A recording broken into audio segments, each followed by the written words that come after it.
വേദിയിലുള്ള വിശിഷ്ട വ്യക്തികൾക്ക് നമസ്കാരം. ഈ മരണാനന്തര അവയവ ശരീരദാന കൂട്ടായ്മ സംഘടിപ്പിച്ച ഇതിൻ്റെ എല്ലാ സംഘാടക സമിതി അംഗങ്ങളെയും ഞാൻ ഹാർദമായി അഭിനന്ദിക്കുന്നു. ഒപ്പം ഈ കൂട്ടായ്മയിലേക്ക് എന്നെ ക്ഷണിച്ച ഈ സംഘാടക സമിതി അംഗങ്ങളെ ഞാൻ നന്ദി അറിയിക്കുന്നു. ഇനി ഇപ്പോൾ ഞാൻ കണ്ടു നിങ്ങളൊരു 171 പേരുടെ മൃതശരീരം ഓൾറെഡി ഈ യുക്തിവാദി സംഘടന വഴി നമ്മുടെ കേരളത്തിലെ പല മെഡിക്കൽ കോളേജുകളിലേക്കും എത്തിച്ചേർന്നിട്ടുണ്ട്. അപ്പോൾ മരണാനന്തര ശരീരദാനത്തെക്കുറിച്ച് എനിക്ക് തോന്നുന്നു കൂടുതലൊന്നും പറയാനില്ല. എനിക്കറിവുള്ള അവയവദാനത്തെക്കുറിച്ച് 2 വാക്ക് നിങ്ങളോട് സംസാരിക്കാം. നമ്മുടെ രാജ്യത്ത് ഏതാണ്ട് 5 ലക്ഷത്തോളം പേർ എൻഡ് സ്റ്റേജ് ഓർഗൻ ഫെയിലിയർ, അതായത് നമ്മുടെ അവയവങ്ങൾ തീരെ പ്രവർത്തിക്കാത്ത അവസ്ഥയിൽ ജീവിക്കുന്നവരുണ്ട്.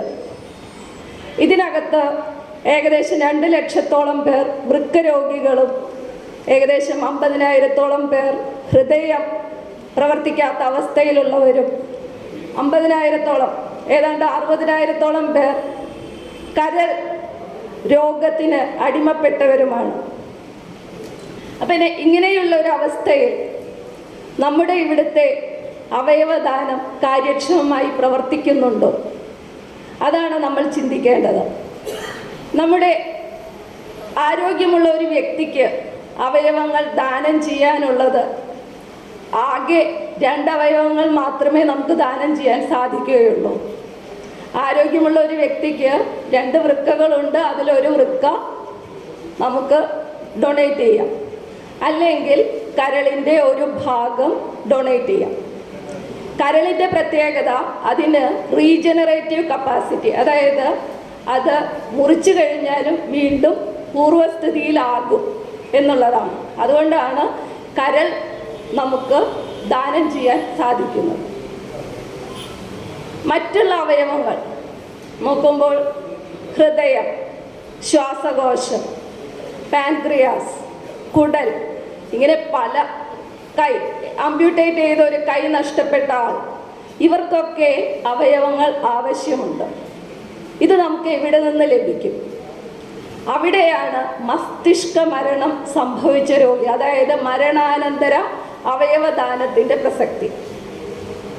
മരണാനന്തര അവയവദാനം ബ്രെയിൻ ഡെത്തായ രോഗികളിൽ നിന്ന് മാത്രമേ നമുക്ക് എടുക്കാൻ സാധിക്കുകയുള്ളൂ. അപ്പം എന്താണ് ബ്രെയിൻ ഡെത്തും നേച്ചുറൽ ഡെത്തും തമ്മിലുള്ള വ്യത്യാസം? നമുക്കറിയാം, ബ്രെയിൻ ഡെത്ത് നമുക്കറിയാമെന്ന് പറഞ്ഞാൽ സ്വാഭാവിക മരണത്തിൽ സംഭവിക്കുന്നത് ഹാർട്ടാണ് ആദ്യം നിശ്ചലമാവുന്നത്. അങ്ങനെയാണ് മറ്റ് ഓർഗൻസ് നിശ്ചലമാവുന്നത്.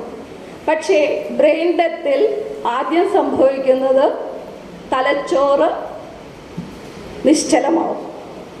തലച്ചോറ് നിശ്ചലമാവുന്നത് പ്രത്യേകിച്ചും ബ്രെയിൻ സ്റ്റം അവിടെയാണ് heart, BP means heart rate, BP, അതുപോലെ റെസ്പിറേറ്ററി റേറ്റ്, ബോധം, കോൺഷ്യസ്നെസ്, സ്ലീപ്പ്, ഇവയെല്ലാം നിയന്ത്രിക്കുന്ന തലച്ചോറിലെ ഭാഗം ബ്രെയിൻ സ്റ്റമാണ്. ഇപ്പോൾ ബ്രെയിൻ സ്റ്റെമ്മിന് എന്തെങ്കിലും ഒരു ഇഞ്ചുറി സംഭവിച്ചാൽ ആ രോഗി സ്വാഭാവികമായിട്ട് ശ്വാസം എടുക്കാൻ, റെസ്പിറേഷൻ എടുക്കാൻ പറ്റാതെ വരികയും അങ്ങനെയുള്ളവർക്ക് നമ്മൾ വെന്റിലേറ്റർ സഹായം ഏർപ്പെടുത്തുകയും ചെയ്യും. ഇങ്ങനെയുള്ള രോഗികളിൽ നിന്ന് മാത്രമേ നമുക്ക് ബ്രെയിൻ ഡെത്ത് ആണെന്ന് കൺഫേം ചെയ്യേണ്ടത് വരുന്നതും അങ്ങനെയുള്ളവരിൽ നിന്ന് മാത്രമേ നമുക്ക് അവയവം സ്വീകരിക്കാൻ സാധിക്കുകയുള്ളൂ. കാരണം ബ്രെയിൻ സ്റ്റം ഇഞ്ചുറി ഉണ്ടാവുമ്പോൾ ഹാർട്ട് പെട്ടെന്ന് നിൽക്കുന്നില്ല. അതിന് കാരണം ഹാർട്ടിനകത്തൊരു പേസ് മേക്കറുണ്ട്. പേസ് മേക്കറാണ് ഹാർട്ട് റേറ്റ് കൺട്രോൾ ചെയ്യുന്നത്. അപ്പോൾ സ്വാഭാവിക മരണത്തിൽ അറ്റാക്ക് വന്നാൽ ആദ്യം ഹാർട്ട് നിൽക്കും. ഇവിടെയാണെങ്കിൽ ഹാർട്ടല്ല ആദ്യം നിൽക്കുന്നത്, ബ്രെയിൻ സ്റ്റെമാണ്. അപ്പോൾ അതുകൊണ്ട് ഹാർട്ട് ഇടിച്ചുകൊണ്ടിരിക്കും, പക്ഷേ റെസ്പിറേഷൻ സാധ്യമാവില്ല, BP പോവും. അപ്പോൾ ഇതിനൊക്കെ വേണ്ടിയാണ് നമ്മൾ വെന്റിലേറ്റർ സഹായം ഏർപ്പെടുത്തുന്നത്. അപ്പോൾ ഇങ്ങനെ ഒരു രോഗി, ഇത് സാധാരണ എങ്ങനെയായിരിക്കും ഈ ബ്രെയിൻ സ്റ്റെം ഇഞ്ചുറി ഉണ്ടാവുന്നത്? സാധാരണ നമ്മുടെ നാട്ടിൽ സംഭവിക്കുന്നത് റോഡ് ട്രാഫിക് ആക്സിഡൻസ് ആണ്. തലച്ചോറിനേൽക്കുന്ന ക്ഷതം. ഇപ്പോൾ നമുക്കറിയാം, നമ്മുടെ കുട്ടികളൊക്കെ ബൈക്ക് എടുത്ത് പോവും, ഹെൽമെറ്റ് വെക്കില്ല.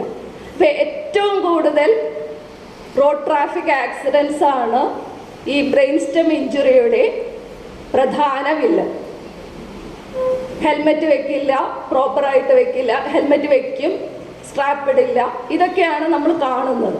അപ്പോൾ സ്വാഭാവികമായും ബ്രെയിൻ സ്റ്റെം ഇഞ്ചുറി ഉണ്ടാവാനുള്ള സാധ്യത കൂടുതലാണ്.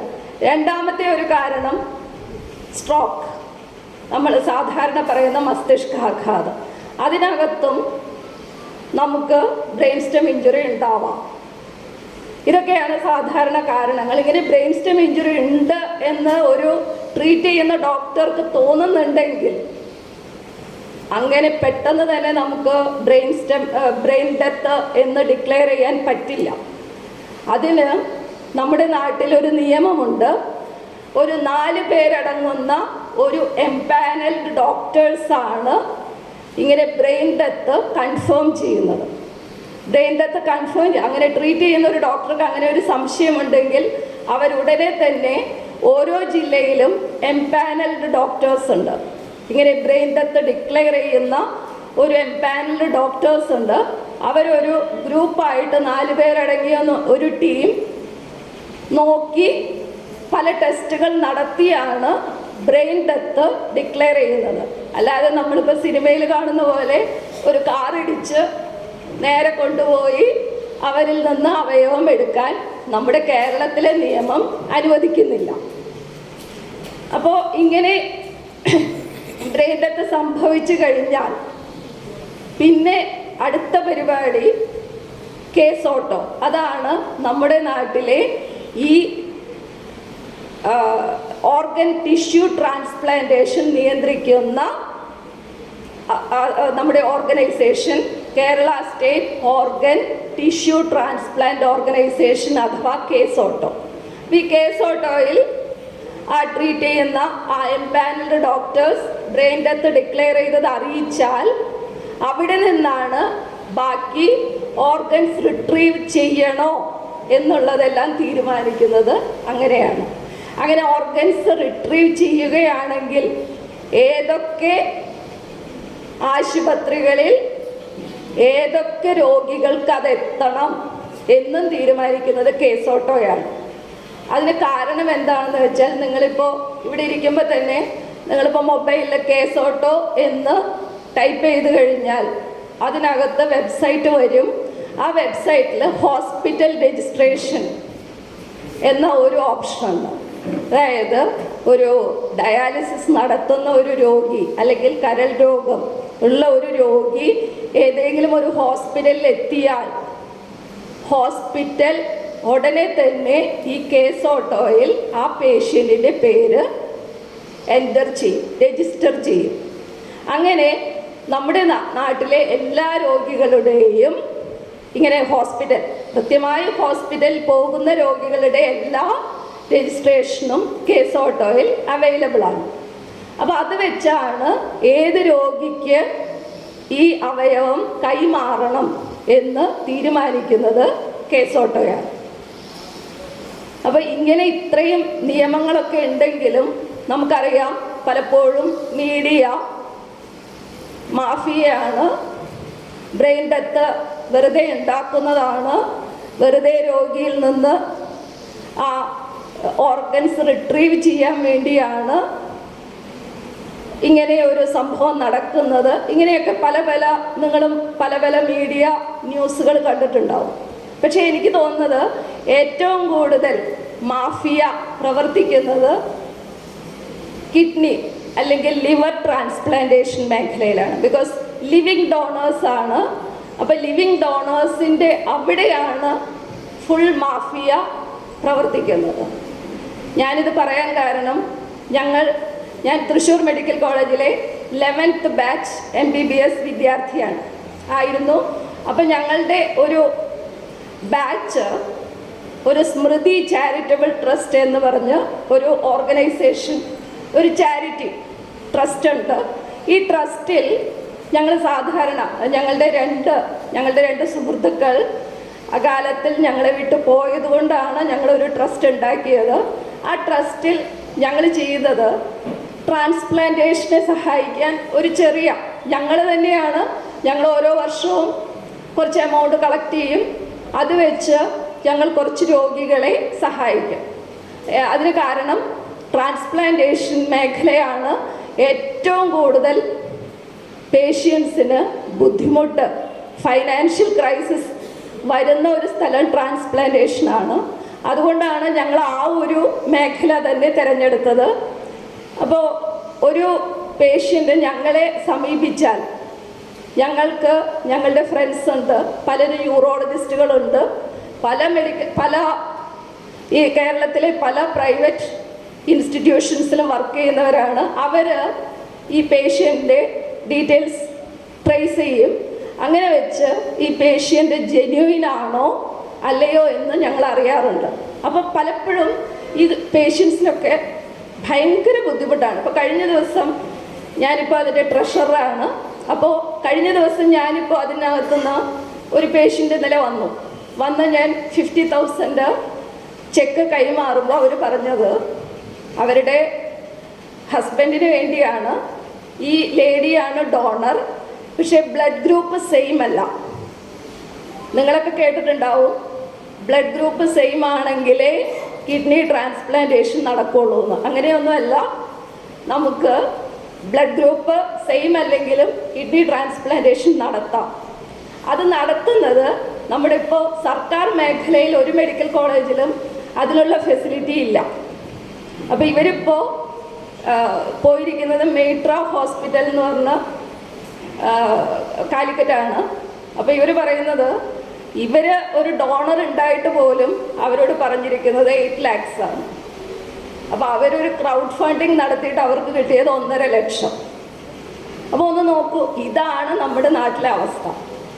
അതുകൊണ്ട് തന്നെ ഈ ബ്രെയിൻ ഡെത്ത് സംഭവിച്ചാൽ, അതായത് കഡാവറിക് ട്രാൻസ്പ്ലാന്റേഷൻ, മരണാനന്തര അവയവദാനം, അത് പ്രോത്സാഹിപ്പിക്കേണ്ടത് നമ്മുടെ കേരളത്തിലെ ഇന്നത്തെ അവസ്ഥയിൽ ഏറ്റവും ഇമ്പോർട്ടൻ്റ് ആയ കാര്യമാണ്.